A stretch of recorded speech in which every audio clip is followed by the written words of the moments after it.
C'était le jour le plus glorieux, le plus attendu, le plus chargé de promesses d'une vie entière.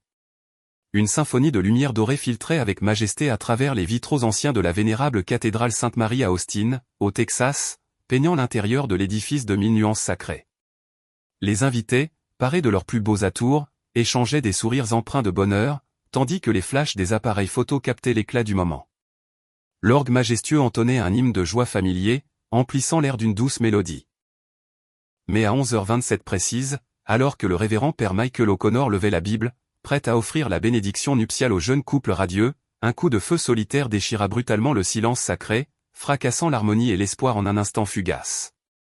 Il s'effondra lourdement là où il se tenait, au pied de l'autel, devant les yeux horrifiés de centaines de témoins silencieux.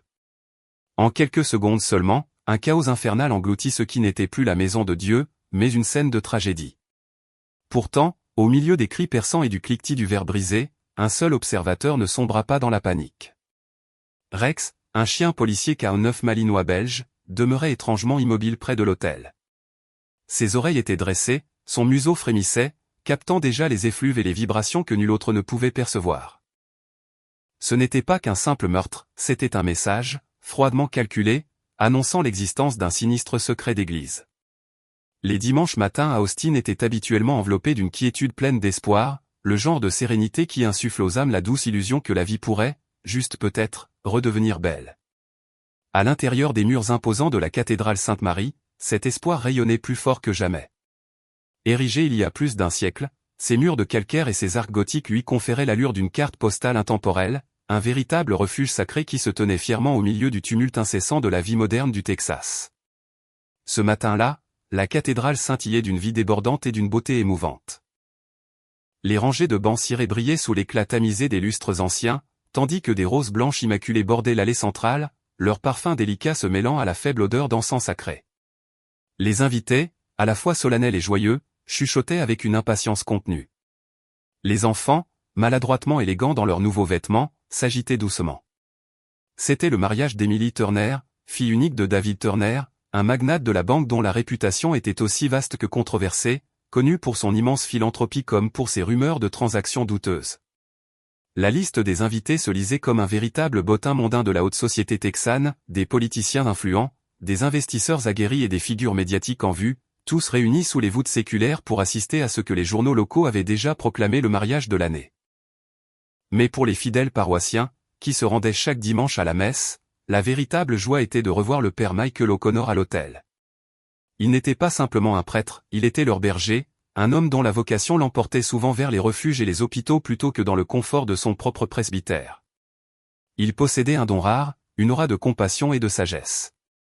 Ses paroles avaient le pouvoir de guérir des blessures que nul médecin ne pouvait atteindre, des fêlures invisibles de l'âme. Ceux qui avaient perdu la foi confiaient souvent que le père Michael la leur avait, d'une manière inexplicable, rendue, sans jamais chercher à les convaincre par la force. Il incarnait simplement ce qu'il prêchait, l'humilité, la compassion, la vérité sans phare. Le chœur répétait doucement près du transept, les doigts agiles de l'organiste esquissant les premières notes cristallines d'un Ave Maria, prélude à la cérémonie sacrée. Dehors, le soleil de fin de matinée filtrait généreusement à travers les vitraux anciens, projetant des nuances délicates de rouge et de bleu sur le sol de marbre poli, tels des coups de pinceau divin bénissant l'instant. La mère d'Émilie essuyait discrètement une larme d'émotion. Les reporters, malgré les injonctions de ne pas filmer, ajustaient avec une discrétion à peine voilée leurs objectifs. David Turner, le père de la mariée, affichait un sourire de fierté, si parfait qu'il semblait presque répéter pour les caméras invisibles du monde. Et à l'autel, le père Michael ajusta les plis immaculés de son vêtement blanc, prit une inspiration lente et profonde, et murmura une brève prière, ignorée de tous quelle serait sa toute dernière. Du fond de l'église, un homme en costume gris se tenait immobile, d'une immobilité trop parfaite. Son regard n'était pas fixé sur les futurs époux, mais sur la Bible que le père Michael tenait entre ses mains. La lumière des vitraux le frappait de plein fouet, mais son visage restait obstinément dissimulé dans l'ombre portée d'un pilier massif. L'orgue enfla à nouveau, emplissant le sanctuaire. L'assemblée se leva, dans une attente solennelle. Et dans cette mer montante de joie anticipée, l'air portait quelque chose d'invisible, une tension indicible que personne ne pouvait nommer, une obscurité insidieuse qui attendait tranquillement, patiemment, ce moment précis. Dans l'espace d'une minute à peine, cette joie serait brisée pour toujours. Le détective James Cole avait vu trop de choses au cours de sa longue carrière pour encore croire aux coïncidences fortuites. 22 années passées à arpenter les rues d'Austin, au cœur des forces de l'ordre, lui avaient enseigné une vérité inébranlable, le mal ne se manifeste jamais au grand jour. Il se dissimule avec habileté derrière les sourires les plus charmants, les smokings les plus élégants et même, parfois, sous les voiles virginales des mariés. Ce matin-là, alors qu'il se tenait discrètement près de l'entrée latérale de la cathédrale, James Cole scrutait la foule avec la discipline silencieuse d'un homme qui avait depuis longtemps oublié le simple plaisir d'un jour de congé. À ses côtés, patient et vigilant, était assis Rex, son fidèle partenaire canin K9, un malinois belge dont les yeux intelligents reflétaient l'immobilité agitée d'un soldat en mission. Rex, ce chien policier hors pair, avait été entraîné à détecter l'invisible, des explosifs aux infimes résidus d'huile d'arme, mais ce jour-là, ses instincts étaient plus aiguisés, plus pressants que jamais. Dès l'instant où ils pénétrèrent dans la majestueuse Sainte-Marie, le nez de Rex tressaillit, ses narines palpitèrent. Ses oreilles se tournèrent, d'abord vers l'autel, puis vers les chevrons élevés, comme s'il pouvait percevoir une anomalie, un danger que les sens humains n'étaient pas censés capter, révélant déjà un sinistre secret d'église. Doucement, mon vieux, murmura James, caressant la fourrure soyeuse le long du cou de Rex, tentant d'apaiser une tension palpable. Mais le chien ne se détendit pas, loin de là. Il continuait de fixer l'espace devant lui, sans ciller, une concentration étrange dans son regard. Pour James, ce n'était jamais un bon signe. Les animaux, pensait-il avec une pointe de sagesse ancienne, perçoivent souvent ce que les hommes, aveuglés par le quotidien, ne voient plus, ou ne veulent plus voir. Le détective porta son regard vers les premiers bancs, là où était assis David Turner, impeccable comme à son habitude, ses boutons de manchette en argent scintillant comme de petits miroirs. James connaissait ce visage, l'avait vu sur les affiches de charité, mais aussi, plus discrètement, dans un dossier confidentiel concernant des irrégularités financières alarmantes. Mais ce n'était pas sa mission aujourd'hui. Il était là pour maintenir l'ordre, rien de plus. Du moins, c'est ce qu'il s'efforçait de se répéter. Le chœur entama un autre hymne, emplissant l'air de sa mélodie apaisante. Rex leva de nouveau la tête, ses oreilles dressées avec une alerte renouvelée. Le regard du chien se posa avec une intensité étrange, presque obsessionnelle, sur un ensemble d'équipements sonores dissimulés près de la colonne de droite de l'autel. James fronça les sourcils, enregistrant mentalement cette observation, mais il écarta la pensée alors que l'orgue commençait à enfler, la musique prenant le dessus. Il avait appris à faire confiance à son chien, certes, mais il avait aussi appris à ne pas gâcher un mariage de cette envergure pour une simple intuition canine ou un grognement, même s'il s'agissait de Rex. Quelques instants plus tard, le père Michael apparut derrière l'autel, ses vêtements blancs resplendissant sous la lumière du soleil filtré. Un silence empreint de respect tomba sur la foule, un calme si profond qu'il semblait suspendre le temps. Pendant une fraction de seconde éphémère, James ressentit quelque chose qu'il n'avait pas éprouvé depuis des années, une paix indicible. Il jeta un coup d'œil à Rex, dont la poitrine se soulevait et s'abaissait en un rythme lent, presque comme s'il était lui aussi en prière. Mais sous cette surface de quiétude, les narines du chien se dilatèrent une fois de plus, captant une légère tension dans l'air, une odeur subtile de métal et de fumée, celle d'un danger imminent. Et quelque part, bien au-dessus de l'autel, dans les recoins inaccessibles de la vénérable église, un doigt ganté commença imperceptiblement à se serrer sur une gâchette. La cathédrale n'avait jamais été aussi magnifique, aussi imprégnée de solennité. La lumière du matin peignait les bancs de bois précieux d'une palette d'ambre et d'or. Emily Turner, éblouissante dans sa robe de dentelle immaculée, descendait lentement l'allée, sa main tremblant légèrement dans la poigne rassurante de son père. L'air, épais d'admiration silencieuse, portait cette atmosphère unique que seuls les mariages célébrés dans les vieilles églises pouvaient contenir, où chaque souffle semblait une prière murmurée et chaque son résonnait comme une promesse éternelle. Le père Michael O'Connor attendait à l'autel, un doux sourire éclairant son visage. Il avait uni des dizaines de couples au cours de sa vie, mais celui-ci semblait différent, empreint d'une gravité particulière. Il connaissait Emily depuis son enfance, une petite fille aux boucles d'or qui dessinait des anges maladroits dans la salle de l'école du dimanche, tandis que son père, David Turner, discutait affaires importantes avec le conseil diocésain. Elle avait toujours exprimé le désir d'un mariage baigné de lumière. Et maintenant, entourée de l'éclat vacillant des bougies et des couleurs chatoyantes des vitraux, elle l'avait enfin. Le chœur commença la prière solennelle, leur voix emplissant l'immense sanctuaire d'une musique si émouvante que même les détectives postés au fond de l'église en oublièrent de respirer.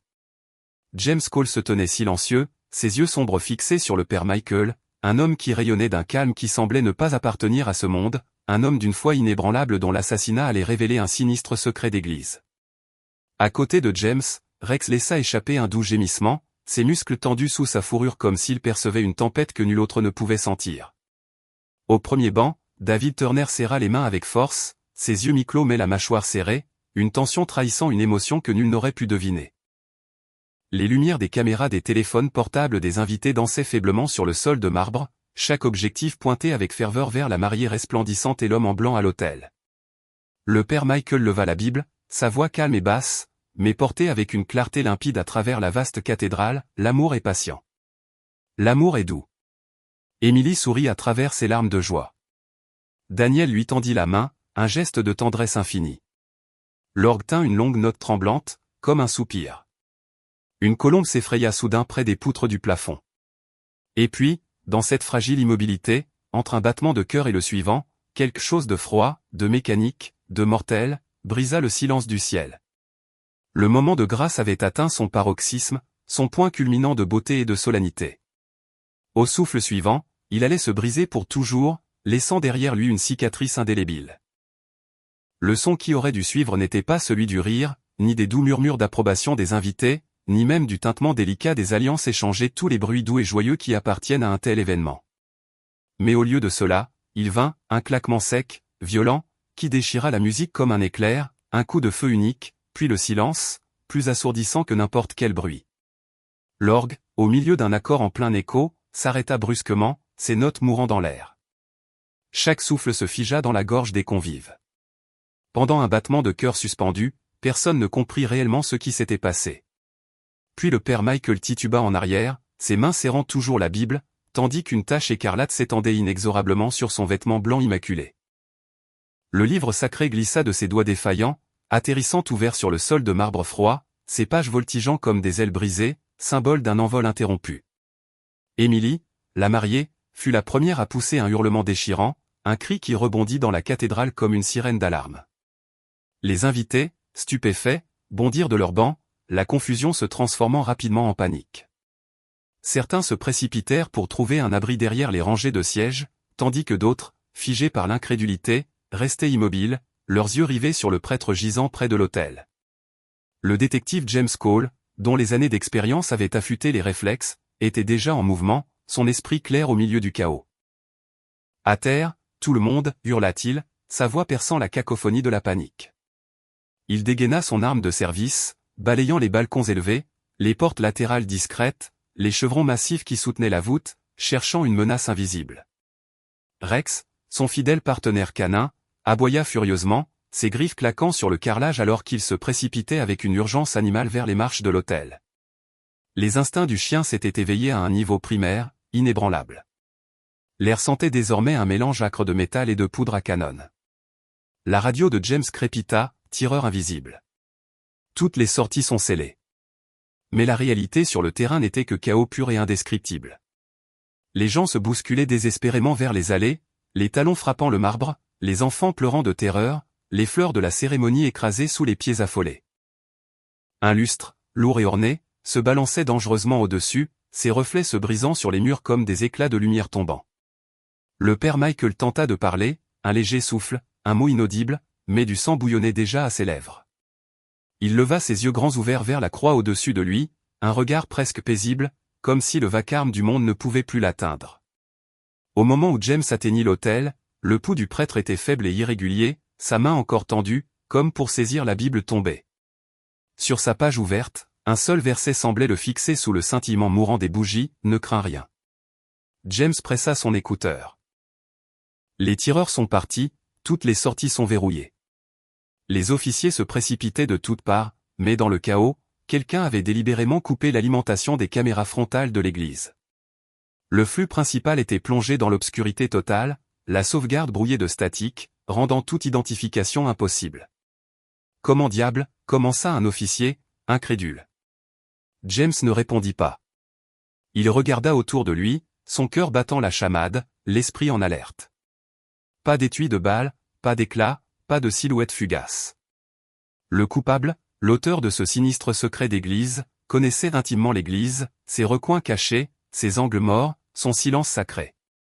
Rex tournait en rond près de la chaire, le nez au sol, émettant de petits gémissements. Puis il s'arrêta net, reniflant l'air avec insistance vers le mur de gauche, près de la chapelle latérale. Il aboya 2 fois, des aboiements secs et concentrés, d'une détermination sans faille. James se tourna vers la source du son. L'odeur le frappa ensuite, faible, certes, mais indéniablement présente, celle de l'huile d'arme et de la poudre brûlée. Quelqu'un avait été là, quelqu'un qui avait planifié chaque seconde de cette opération macabre. Derrière eux, la congrégation pleurait, une femme s'évanouit sous le choc. Un enfant murmura, sa voix brisée par la peur, « Le père Michael va-t-il au ciel ?» Et tandis que les ambulanciers s'avançaient avec des civières, les cloches de Sainte-Marie commencèrent à sonner, leur carillon lugubre résonnant sur une ville qui n'avait aucune idée encore que quelque chose de bien plus sombre, un scandale ecclésiastique profondément enraciné, venait de commencer. La cathédrale n'était plus une église. C'était une scène de crime. Des rubans de police, jaunes et implacables, barraient désormais les allées de marbre autrefois sacrées. L'odeur âcre de poudre à canon s'accrochait encore à l'air, se mêlant à la douce senteur écrasée des fleurs piétinées et à l'arôme cireux des cierges consumés. Le corps du père Michael avait été emmené d'urgence à l'hôpital, mais le poids insoutenable de son absence planait encore lourdement sur chaque recoin de la cathédrale. Le détective James Cole se tenait au centre de tout cela, ses chaussures rendues glissantes par l'eau bénite répandue pendant le chaos, chaque écho de ses pas sonnant faux, comme si quelque chose de sacré avait été irrémédiablement brisé. Rex se déplaçait silencieusement à ses côtés, le nez au sol, sa respiration rapide et délibérée, ses oreilles tressaillant au moindre son dans le silence caverneux de l'église. James le laissa guider, car il avait appris il y a bien longtemps que parfois, la véritable justice commence par un instinct aiguisé, non par des preuves tangibles. L'église était encore plongée dans une pénombre partielle, son électricité coupée par endroits. Un rayon de soleil de fin de matinée, tel un pinceau divin, traversait le vitrail brisé, projetant des éclats de couleurs fragmentés sur les marches de l'autel. Rex s'arrêta net au pied de la chaire, puis pressa son museau contre le mur inférieur, près de l'allée gauche. Il gémit une fois, un son court et certain, empreint d'une conviction inébranlable. James s'accroupit, sa lampe de poche à la main, l'œil vif. Le faisceau lumineux capta alors une légère éraflure, une marque indubitable qui ressemblait à une empreinte de botte, à moitié dissimulée dans l'ombre près d'une porte de service. « Bon garçon » murmura James, un murmure de reconnaissance. Rex aboya une fois, la queue raide, son nez collé au coin du mur, immuable. Derrière cette porte se cachait un couloir étroit, poussiéreux, visiblement inutilisé, un passage de service que même peu de paroissiens connaissaient. Les charnières de la porte étaient pliées vers l'intérieur, comme si elles avaient été forcées brutalement, très récemment. Et là, à moitié enfoui sous un vieux livre liturgique, gisait un gant en cuir noir. James le ramassa délicatement avec un stylo, le faisant tourner sous la lumière blafarde de sa lampe. Les bouts des doigts scintillaient faiblement. « Résidu de poudre à canon » dit-il à voix basse. « Appelez la police scientifique » marmonna-t-il ensuite. Celui qui a appuyé sur la gâchette nous a laissé une poignée de main. Mais Rex n'avait pas encore fini sa mission, révélant ainsi les indices cruciaux d'un sinistre secret d'église. Le chien policier recommença son inspection, arpentant la zone avec méthode, puis s'arrêta net près du mur du confessionnal, grognant doucement, les oreilles aplaties. James suivit le regard intense du chien. Là, il y avait une faible grille d'aération, le métal encore tiède au toucher. Quelqu'un avait été juste là, assez près pour viser avec précision, assez proche pour entendre la dernière prière du père Michael, et pourtant, il s'était évanoui dans l'air, ne laissant derrière eux qu'un gant révélateur, une empreinte furtive et une trace olfactive empreinte de fumée et de péché. Au moment où l'équipe de la police scientifique arriva en force, la cathédrale ressemblait davantage à un laboratoire criminel qu'à une sainte maison de prière. L'air vibrait du bourdonnement des scanners sophistiqués et des flashs photographiques incessants. Des techniciens en combinaison blanche immaculée se déplaçaient avec un respect presque religieux parmi les bancs, leurs gants effleurant délicatement les pétales de roses oubliés.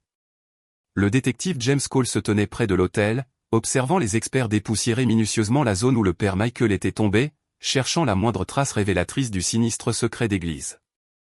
Il avait été témoin de dizaines de fusillades par le passé, mais jamais une n'avait été aussi propre.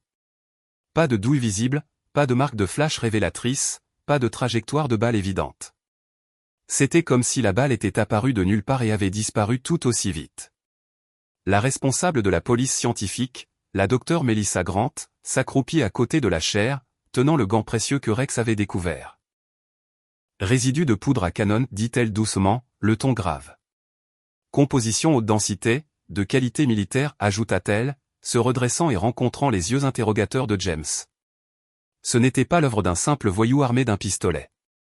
Celui qui a tiré ce coup de feu savait exactement ce qu'il faisait. Un véritable professionnel. James expira lentement, une certitude glaciale s'installant en lui. Un professionnel. Melissa hocha la tête, confirmant ses pensées. Nous avons également trouvé des fibres de traces prises dans la grille d'aération, synthétique, antistatique, le genre utilisé dans les combinaisons furtives de haute technologie. Et il y a ceci. Elle brandit un petit sac de preuves scellé contenant une fine poussière blanche, du carbonate de magnésium, plus communément appelé craie d'escalade, utilisé par les grimpeurs pour maintenir une prise sèche. James fronça les sourcils, perplexe. Des grimpeurs ou des infiltrés? Exactement, répondit-elle. Quelqu'un s'est introduit en escaladant, très probablement par l'ancien conduit d'orgue. Il mène directement derrière le mur de l'hôtel. James leva les yeux vers l'immense plafond voûté. Le plafond s'élevait à plus de 15 mètres de hauteur, orné d'arches complexes et de passages étroits et discrets. Quiconque possédait une connaissance intime de l'ancienne architecture de la cathédrale pouvait se déplacer de manière pratiquement invisible au-dessus de la congrégation. C'était un nid de sniper parfait. Trop parfait. À travers la nef, Rex était assis en silence, observant attentivement les enquêteurs comme s'il comprenait chaque mot, chaque implication de ce sinistre secret d'église. Le chien s'était calmé, mais son regard restait obstinément fixé sur le transept gauche, là où commençait le couloir caché, la voie d'accès du tireur. C'est là que l'assassin avait attendu. Patient, froid, invisible. Monsieur, appela un officier depuis le poste informatique. Nous avons récupéré des données partielles des disques de surveillance. Les flux autour de l'hôtel sont devenus noirs 20 secondes avant le tir. Commande manuelle. James serra la mâchoire, une pensée glaçante s'imposant à lui. Ce qui signifiait que quelqu'un de l'intérieur de l'église, ou du moins quelqu'un ayant un accès privilégié, connaissait parfaitement le système de sécurité. L'officier hocha la tête. Où a été payé pour cela?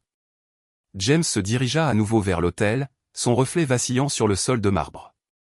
Au-dessus de lui, le crucifix s'élevait dans toute sa majesté, le Christ figé dans l'agonie, observant les carreaux tachés de sang en dessous. James murmura à moitié pour lui-même, sa voix grave, ce n'était pas une vengeance personnelle. C'était un message. Rex inclina la tête, gémit doucement, comme en accord. James s'accroupit, posant une main réconfortante sur l'épaule du chien. Celui qui a fait ça, mon garçon, n'est pas venu juste pour un homme de Dieu. Il leva les yeux vers la croix, ses yeux se plissant, une nouvelle détermination s'y lisant. Ils sont venus pour quelque chose qu'il savait. Quelque chose qu'il était sur le point de révéler. Le lundi matin, les gros titres des journaux étaient omniprésents. Prêtre abattu pendant un mariage, mobile toujours inconnu. Des dizaines de camionnettes de presse bordaient les rues devant la cathédrale Sainte-Marie. Mais à l'intérieur du commissariat, le détective James Cole avait déjà cessé de lire les journaux, trouvant les spéculations des médias superflues. Il n'avait pas besoin d'eux pour lui dire ce qu'il ressentait déjà au plus profond de lui, ce n'était pas un hasard, mais un acte délibéré. Quelqu'un voulait réduire le père Michael au silence. Au tableau des preuves, des photos de la scène de crime formaient une mosaïque sinistre, la Bible tombée, le gant, la grille d'aération, les visages terrifiés figés dans le temps. Mais désormais, un nouvel élément était au centre de l'attention, clé pour démasquer le sinistre secret d'église. Un fil de discussion de mail imprimé, récupéré de l'ordinateur du bureau du père Michael, attira l'œil. James lut à voix haute, « Vous avez été averti, père. Arrêtez de poser des questions sur le fond de secours. Certaines bénédictions ont un prix. » L'email provenait d'un serveur crypté acheminé via l'Europe. Pas d'adresse IP traçable, pas de signature explicite. Mais une feuille de calcul y était jointe, remplie de transferts suspects provenant du Fonds de secours Sainte-Marie, une œuvre de charité créée pour aider les victimes d'ouragans en Louisiane. Sauf que l'argent n'était jamais arrivé à destination. La docteure Melissa Grant fit défiler les dossiers sur son écran. 2 millions de dollars avaient transité par des comptes offshore, dissimulés sous différentes filiales de l'Église. Quelqu'un avait manifestement utilisé le réseau caritatif pour blanchir des fonds à grande échelle. James se frotta les tempes, une fatigue visible marquant son visage. Et le père Michael l'a découvert, conclut-il, la voix pleine de gravité. Elle hocha la tête. Il essayait de le signaler. Nous avons trouvé un projet de lettre à l'archidiocèse, non envoyé. Rex, allongé à proximité, leva la tête, ses oreilles tressaillant comme s'il réagissait au nom de Michael. James esquissa un faible sourire. Je suppose qu'il l'aimait aussi. Le technicien du son qui avait travaillé au mariage fut amené pour interrogatoire. Nerveux, les mains tremblantes, il finit par craquer sous la pression insistante de James. Je ne savais pas qu'il le tuerait, balbutia-t-il, la voix étranglée. Ils m'ont dit de juste couper les caméras de l'hôtel, on dit que c'était pour la sécurité. Ils m'ont payé $10 000 en espèces. Je jure que je n'ai pas appuyé sur la gâchette. Qui vous l'a dit, demanda James, perçant son mensonge. L'homme hésita, les yeux fuyant vers le sol, visiblement terrifié. Quelqu'un du conseil de l'église, un certain Hay. James ressentit le frisson familier de la trahison, une morsure froide au ventre. Richard Hay, le même nom figurant comme trésorier du fonds fiduciaire caritatif de la cathédrale, un homme que toute la ville connaissait et respectait comme un philanthrope exemplaire. Il se tourna vers le tableau des preuves, la photo du père Michael le fixant sous le mot mobile. Le prêtre était sur le point d'exposer quelque chose d'impie, un scandale ecclésiastique caché derrière les vitraux chatoyants et les sermons pieux. James murmura presque pour lui-même, la voix emplie d'une amère ironie, la maison de Dieu était la couverture parfaite. La queue de Rex remua une fois, un mouvement silencieux d'approbation. Et quelque part, loin de là, les personnes qui avaient si cyniquement utilisé cette couverture sacrée réalisaient déjà que leur sinistre secret n'était pas mort avec le prêtre. Lorsque les détectives mirent Richard Hay en garde à vue, un silence de plomb s'abattit sur tout l'archidiocèse d'Austin. L'homme avait été une figure emblématique de la communauté catholique locale pendant plus de 20 ans, un gentleman charmant aux cheveux argentés, qui présidait chaque collecte de fonds, chaque dîner de charité, chaque campagne visant à concilier la foi et la finance. S'il y avait bien quelqu'un qui semblait intouchable, c'était lui. Il était assis dans la salle d'interrogatoire, aussi calme que jamais, les mains soigneusement pliées sur la table, sa croix en or brillant sous la lumière fluorescente, défiant l'image d'un homme mêlé à un sinistre secret d'église. « Vous pensez que j'ai tué un prêtre » dit-il doucement, un sourire teinté de dédain flottant sur ses lèvres. « J'ai donné plus à cette église que vous n'avez gagné au cours de toute votre carrière. » James se pencha en avant, son regard perçant. « Nous ne parlons pas de dons, monsieur Hay. Nous parlons de $2 millions qui ont disparu de votre fonds de secours. » Hay sourit faiblement, un sourire qui n'atteignait pas ses yeux froids. « Je ne gère pas les transferts. Mes assistants s'en occupent. Et si vous pensez que j'engagerai un tueur à gages pour faire taire un prêtre, détective, alors vous ne comprenez clairement pas comment le travail de Dieu se fait dans le monde réel. » James l'étudia longuement. Le sang-froid de l'homme était trop contrôlé, son ton trop répété, comme un rôle appris par cœur. Mais il y avait autre chose, un vide dans sa voix, comme celui d'un homme qui avait déjà accepté d'être pris, parce qu'on le lui avait dit. Rex, assis tranquillement près de la chaise de James, émit un grognement bas, pas fort, mais suffisant pour faire tourner les têtes dans la pièce. Le regard de Hay se porta sur le chien et, pour la première fois, une légère contraction trahit sa main, un scintillement infime de faiblesse. La docteure Grant entra avec un dossier épais. « Monsieur, nous avons vérifié les relevés téléphoniques de Hay, dit-elle. Des appels fréquents vers un numéro enregistré sous Global Outreach Logistique, une société écran liée à des virements bancaires offshore douteux. » Les yeux de James se rétrécirent dangereusement. « Qui en est le propriétaire ?» Elle hésita un instant. « Un homme nommé Frank Russo. » La pièce devint silencieuse, l'air s'épaississant d'une nouvelle tension. Russo, un nom que James n'avait pas entendu depuis des années, un blanchisseur d'argent notoire avec des liens profonds avec le crime organisé. Hay expira, se penchant en arrière dans sa chaise, un air de fatalisme sur son visage. « Vous voyez, détective, je ne suis pas le diable ici. Je ne suis qu'un messager. » James le regarda fixement. « Alors dites-moi, Richard, qui tire les ficelles ?» Le sourire de Hay revint, mince, résigné, presque reconnaissant. « Vous le découvrirez, dit-il doucement. Assurez-vous juste d'être prêt quand ce sera le cas. » Rex aboya une fois, court et sec. Dans le silence qui suivit, James réalisa la vérité glaçante. L'homme en face de lui n'était pas le véritable coupable. Il était leur avertissement. L'enquête, malgré les aveux partiels, avait atteint un mur infranchissable. Chaque piste tournait en rond, se heurtant à des comptes offshore impénétrables, des emails supprimés avec art, des images de surveillance manquantes. La presse avait déjà commencé à semer le doute, se demandant si la police ne cachait pas quelque chose, alimentant les théories sur le sinistre secret d'église. À l'intérieur du commissariat, la frustration planait, épaisse comme l'humidité avant une tempête. Le détective James Cole était assis à son bureau, le tableau de l'affaire brillant sous la lumière crue d'une seule lampe, une tapisserie de photos, de fils rouges et de chronologie, toutes pointant vers la même question obsédante et sans réponse, qui a réellement appuyé sur la gâchette? C'est alors que Rex commença à gémir, un son inhabituel. Ce n'était pas le genre de gémissement anxieux que les chiens font quand ils ont faim ou s'ennuient. C'était net, délibéré, le son qu'il faisait quand il savait quelque chose d'important. James leva les yeux, une lueur d'espoir dans ses yeux fatigués. « Qu'est-ce qu'il y a, mon garçon ?» Rex faisait les 100 pas près des casiers de preuves, son nez pressé contre une armoire métallique marquée « Archives audio ». James fronça les sourcils, la déverrouillant avec une nouvelle urgence. À l'intérieur se trouvaient des dizaines de mallettes d'équipements de la cathédrale, microphones, vieux câblages, pièces de haut-parleurs, tout ce qui avait été collecté après la fusillade. Rex renifla chaque boîte, puis se figea près d'une marquée système sonore chapelle. Ses oreilles s'aplatirent, sa queue se raidit, il avait révélé un élément crucial du secret. Il aboya 2 fois, des aboiements courts et incisifs, puis grogna doucement, le regard rivé sur la mallette. James l'ouvrit avec précaution. Sous un enchevêtrement de câbles et de housses de protection, se trouvait un petit conteneur métallique, le genre utilisé pour ranger les outils de nettoyage d'armes à feu. James le souleva avec soin, ouvrit le loquet et se figea, le sang glacé. À l'intérieur gisait un pistolet de 9 mm, nettoyé presque à la perfection, mais portant encore de légères traces de sang séché près du pontet. Et en dessous, un badge d'identification. L'estomac de James se serra douloureusement.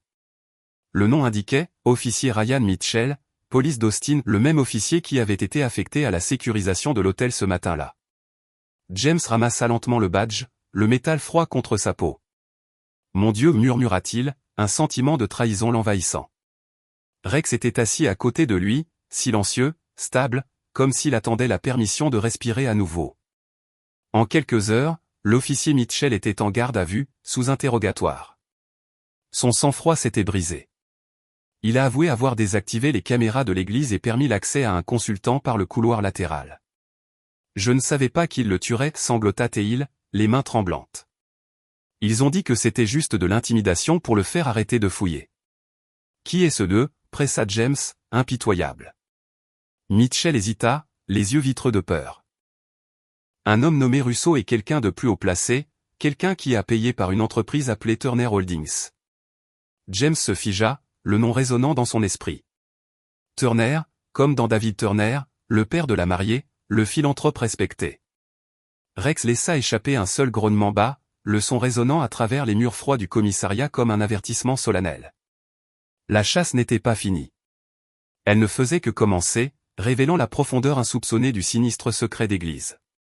Le détective James Cole était dans ce métier depuis assez longtemps pour savoir que le mal se cache rarement dans l'ombre. La plupart du temps, il porte un costume impeccable, sourit aux caméras avec un charme étudié et signe des chèques généreux pour des œuvres de charité. C'est pourquoi, lorsque la confession de l'officier Mitchell nomma Turner Holdings, James ne voulut pas y croire. David Turner, le père éploré de la mariée, le même homme qui avait prononcé un discours émouvant et bouleversant lors de la veillée funèbre du père Michael, le louant comme une lumière que cette ville ne méritait pas. Mais les faits ne se souciaient ni des sentiments ni des apparences, et les faits menaient directement à sa porte, exposant le cœur du sinistre secret d'église. Le somptueux manoir de Turner se dressait majestueusement sur une colline tranquille au nord d'Austin. Son allée était bordée d'anges de marbre blanc et d'oliviers séculaires importés d'Italie, symbole d'une richesse ostentatoire.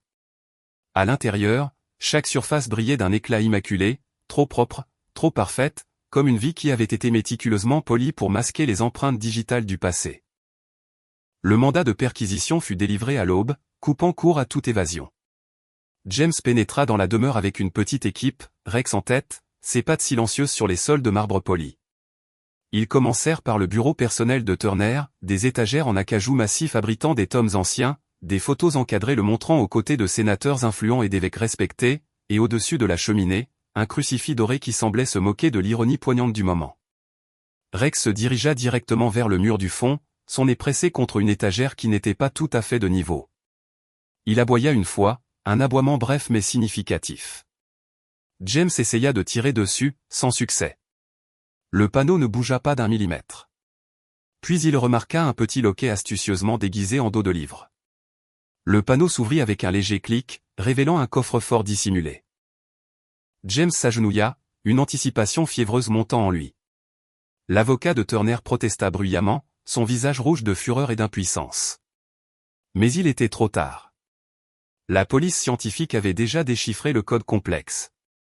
À l'intérieur, les preuves étaient accablantes, un téléphone jetable, 2 clés USB et une pile de grands livres financiers remplis de numéros de comptes offshore obscurs.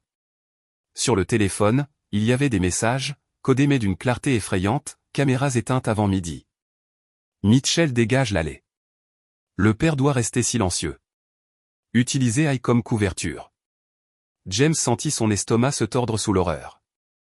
Il n'avait pas besoin de traducteur. Ce n'étaient pas des instructions aléatoires. C'étaient des ordres précis et impitoyables, au cœur du sinistre secret d'église.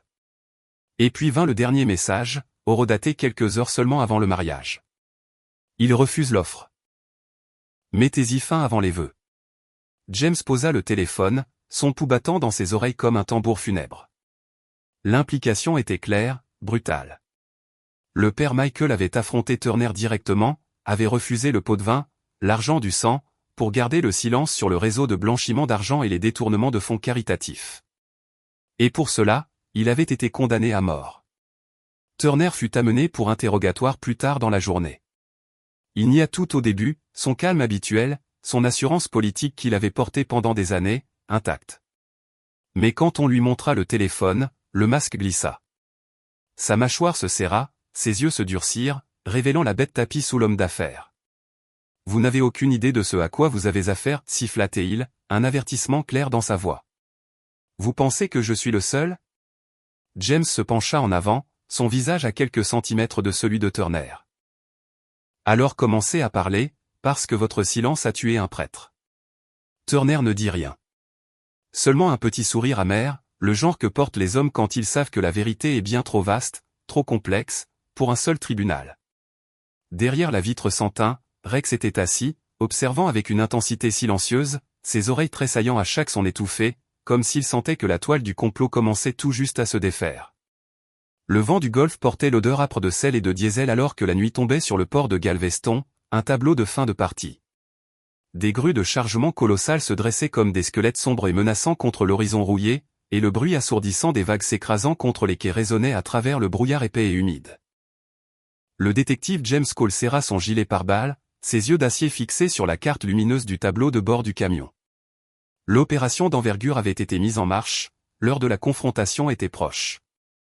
Pendant des jours et des nuits interminables, ils avaient suivi la trace de l'argent sale, cet argent qui transitait par Turner Holdings et se retrouvait, comme prévu, entre les mains de Frank Russo, l'homme qui avait tiré les ficelles dans l'ombre derrière la mort tragique du père Michael, orchestrant ce sinistre secret d'église. Des écoutes de surveillance scrupuleuses montraient que Russo prévoyait de quitter le pays à bord d'un cargo à destination de Bise, astucieusement déguisé en expédition caritative pour tromper les autorités. Mais désormais, les quais étaient encerclés, le piège était tendu. Des équipes du SWAT s'accroupissaient silencieusement derrière des conteneurs d'expédition empilés. Des tireurs d'élite, des fantômes de la nuit, surveillaient chaque mouvement depuis les grues portuaires massives. Et dans l'ombre mouvante entre l'acier froid et la mer sombre, Rex, le chien policier, était parfaitement immobile, ses oreilles tressaillant imperceptiblement, son nez levé vers l'air salin, sentant quelque chose qu'aucun humain ne pouvait percevoir. James s'accroupit à ses côtés, murmurant « Tu es prêt, partenaire ?» Le chien ne scia pas, il attendit seulement, sa concentration inébranlable. Puis la radio crépita, une voix pressante, visuelle sur la cible. Quai 7. Il embarque. Ils se mirent en mouvement, silencieusement au début. Les bottes lourdes heurtèrent le métal résonnant. Des ombres sprintèrent avec une agilité furtive. Le port tranquille explosa soudainement en un balai frénétique de mouvement. Des officiers crièrent des ordres, leurs lampes de poche déchirant l'obscurité opaque. Russo les vit avant qu'ils ne l'atteignent. Il se retourna brusquement, son pistolet à la main, repoussant brutalement un docker sur le côté alors qu'il se précipitait vers un conteneur de fret. James et 2 agents le poursuivirent sur l'étroite passerelle métallique. « Lâchez votre arme, Russo !» cria James, sa voix résonnant avec autorité. Mais l'homme se contenta de rire, un rire froid et creux qui portait le sceau du désespoir. « Vous pensez que m'arrêter change quoi que ce soit? Vous ne toucherez jamais les gens derrière moi. » Un coup de feu claqua violemment dans l'air, suivi d'étincelles jaillissant de la rambarde à quelques centimètres à peine du visage de James. Russo tira à nouveau, un tir sauvage, désespéré, cherchant à toucher n'importe quelle cible. James se cacha derrière une pile de caisses métalliques, ripostant avec précision. Un officier tomba, une balle effleurant son gilet pare-balles, mais l'adrénaline et le danger étaient palpables. Puis Rex bougea, avec une poussée soudaine, il bondit des ombres, son corps puissant entrant en collision avec le bras de Russo juste au moment où il visait à nouveau. L'arme s'envola de sa main, cliquetant bruyamment sur le quai d'acier. Rex serra ses mâchoires autour de la manche de l'homme, le tirant vers le bas avec la force combinée de la fureur et de la loyauté. « Maîtrisez-le » cria James, se précipitant en avant. L'équipe l'encercla rapidement, forçant Russo à terre, les menottes cliquetèrent, scellant son sort. Rex recula, haletant, sa poitrine se soulevant et s'abaissant au rythme de son effort, ses yeux intenses ne quittant jamais l'homme qui avait causé tant de douleur et de mort. Sous interrogatoire, des heures plus tard, Russo craqua enfin, brisé. Il avoua tout, les pots de vin, les fausses œuvres de charité, et comment Turner avait personnellement ordonné la mort du père Michael pour le réduire au silence avant que le rapport ne parvienne aux enquêteurs fédéraux. Mais une phrase dans la déclaration de Russo glaça James bien plus que toutes les révélations précédentes. Turner n'était pas le seul. Il y a quelqu'un au-dessus de lui, quelqu'un qui s'est assuré qu'aucune caméra, aucun enregistrement, aucun témoin ne survivrait jamais. James se pencha en arrière dans sa chaise, la tempête faisant rage dehors, miroir de la tourmente intérieure. Ils avaient attrapé le tueur. Oui, mais l'architecte de cette obscurité, l'âme de ce sinistre secret d'église, se cachait toujours derrière un masque de pouvoir et d'influence, intouchable. Dans le coin de la pièce, Rex était recroquevillé sur le sol, les yeux à moitié clos, enfin au repos, sa mission accomplie pour l'instant. James le regarda tendrement et murmura, « Tu as bien travaillé, partenaire. Nous avons apporté de la lumière à une ombre.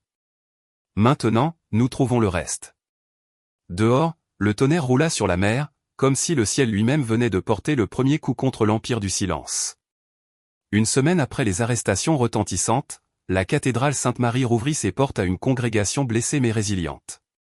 Les impacts de balles furent réparés avec soin, les vitres brisées remplacées par de nouvelles, éclatantes, mais l'air portait toujours quelque chose de sacré, d'indélébile, le souvenir silencieux et puissant d'un homme qui était mort en faisant ce qui était juste. Le détective James Cole se tenait près du banc arrière, son costume repassé, son expression sombre, le poids de l'affaire toujours sur ses épaules. À l'avant, un portrait serein du père Michael O'Connor reposait à côté de l'autel, entouré de bougies vacillantes et de lys blancs immaculés, symbole de pureté et de renouveau.